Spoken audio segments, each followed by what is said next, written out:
Muslims have a long tradition of inquiry. In the Quran, Islam's holy book, there are more than 80 different places where the text makes clear the importance of reason and insight. It says again and again, use your reason, that it is carrying messages for people who think, that people should not swerve from the path of reason. Such phrases are an invitation or an imperative to reflect, to use our intellect. The pursuit of knowledge is laid out as a duty for every Muslim man and woman, something forgotten by the supposedly pious Taliban, who continue to restrict every possible aspect of their countrywomen's lives.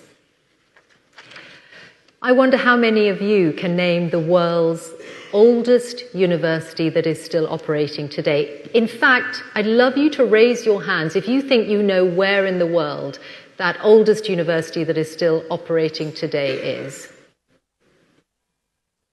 Okay, raise them a bit higher so I can see them. Okay, so some of you, okay, so keep your hand up if you have the correct answer, because the answer is the Al-Qarawiyyin University in Fez, Morocco.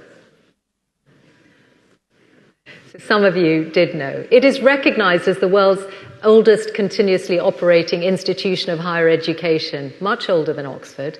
And it was established by a woman, Fatima al-Fihri, in the 9th century, using money that she inherited from her father.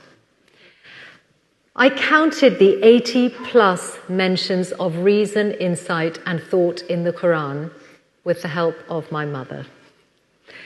And from a translation by Muhammad Asad, who was born Leopold Weiss in Lviv, present-day Ukraine, in 1900, the grandson of a rabbi.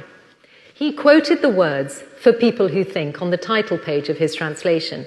And his central principle was to be guided by the linguistic usage prevalent at the time.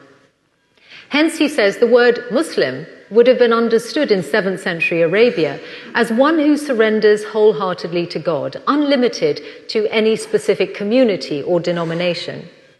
Similarly, he says, the word kafir, meaning one who knowingly and willingly covers up the innate truth of their being, has become unwarrantably simplified into unbeliever or infidel.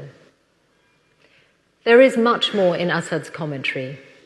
He was a remarkable and unusual man who had once been a journalist and who was later a diplomat, who was interned by the British in India during the Second World War because he was Austrian, and who lost family in Auschwitz in the same period.